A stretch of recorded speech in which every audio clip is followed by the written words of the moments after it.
Vaishnavi channel से आप लोगों के समक्ष श्रीमद् देवी भागवत महापुराण स्कंध 6 का अध्याय 13 प्रस्तुत करने जा रहा हूँ। इस अध्याय में राजा हरिश्चंद्र का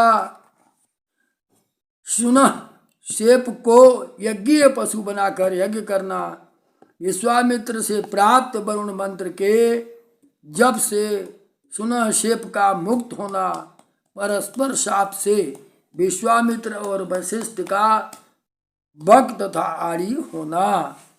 इंद्र उवाच साहसं कृत्वान् राजा पूर्व यत् कथितो मखः वरुणाय प्रतिज्ञातः पुत्रं कृत्वा पशु प्रियम।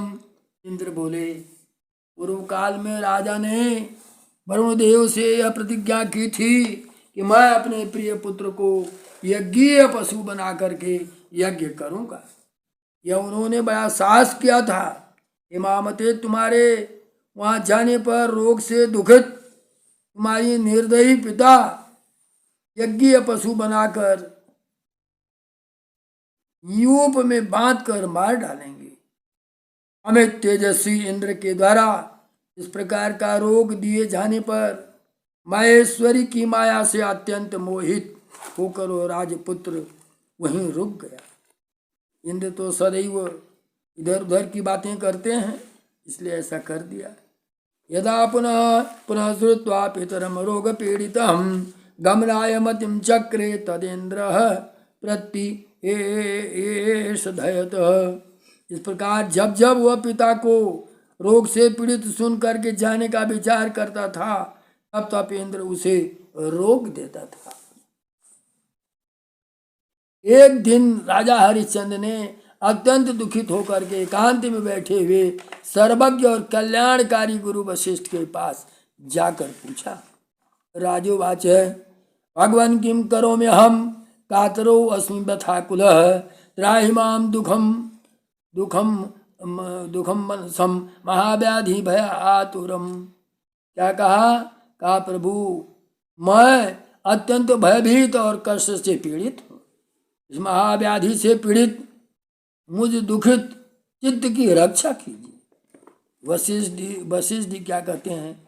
वशिष्ठ उवाच सुन राजन अनुयापो अस्ति रोगनाशम प्रतिस्तुतः त्रयोदश विद्या पुत्रा कथिता धर्म संग्रहे तस्मात् कृतं सुतं कृत्वा यजस्व मखम उत्तमम द्रव्यम दत्वा तथो दिष्टे मानयस्व द्विजोत्तमम् एवं कृते मखे भूप रोगनाशो भविष्यति वर्णो अपि प्रसन्नात्मा भविष्यति यथा सुखम।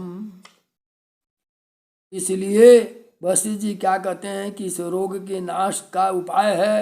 धर्मशास्त्र में 13 प्रकार के पुत्र कहे गए, इसलिए किसी ब्राह्मण के उत्तम बालक को उसका मनो अभिलाषित धन दे करके उसे खरीद लो और खरीद करके लाओ।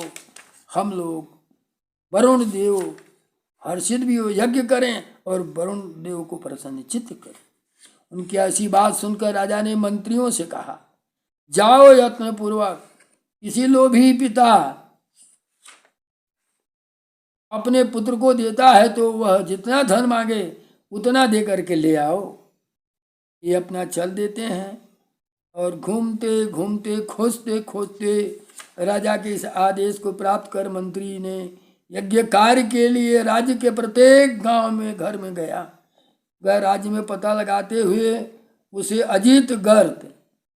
अजीगर्त नामक एक दुखी और निर्धन ब्राह्मण मिला, जिसके 3 पुत्र थे।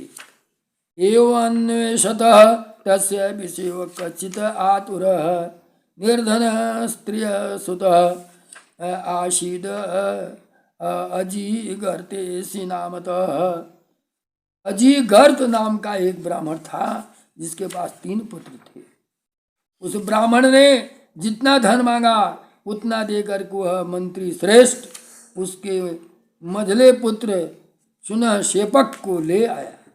कार्य कुशल मंत्री ने पशु योग्य ब्राह्मण पुत्र सुन शेप को लाकर राजा को समर्पित कर दिया। राजा भी यज्ञ तैयारी के लिए अपना सब कुछ कार्य प्रारंभ कर दिया।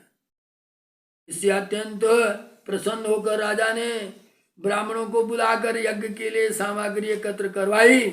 यज्ञ के प्रारंभ होने पर महामुनि विश्वामित्र जी आ पहुंचे। वहां शुक शेप को बांधा देखकर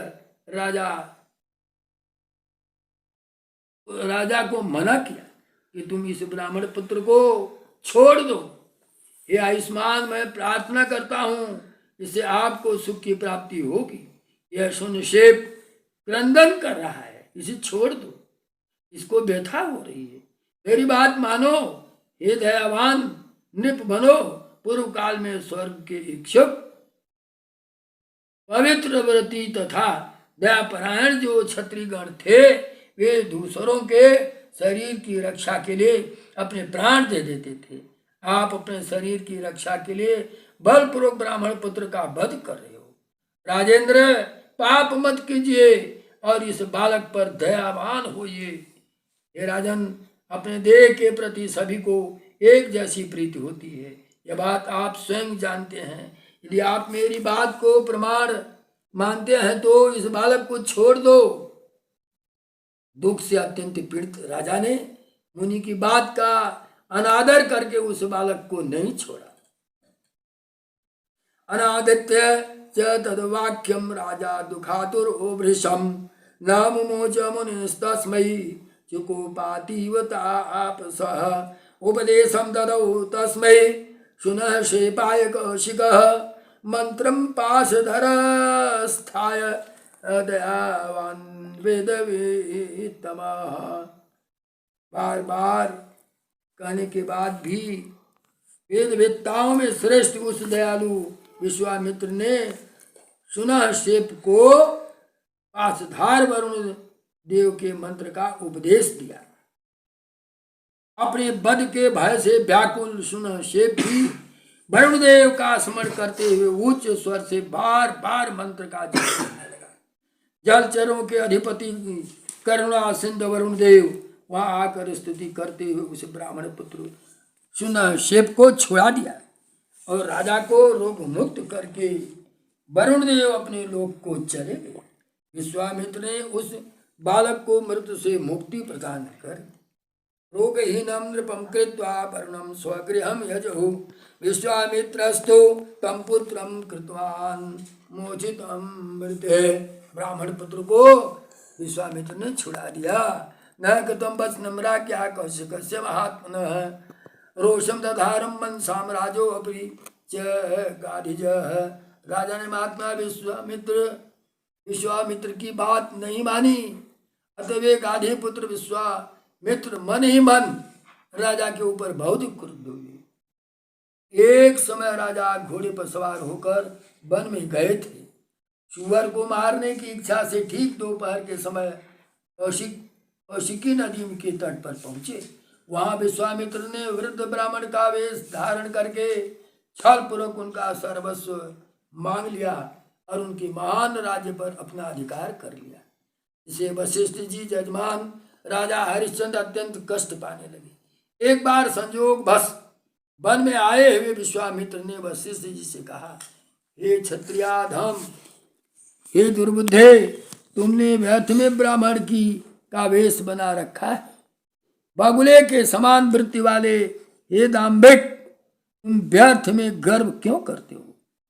हे जाल्म, तुमने मेरे जजमान नृपश्रेष्ठ हरिश्चंद्र को बिना अपराध के महान कष्ट में क्यों डाल दिया? तुम बगुले के समान ध्यान परायण हो, अतः तुम बकुला बन जाओ।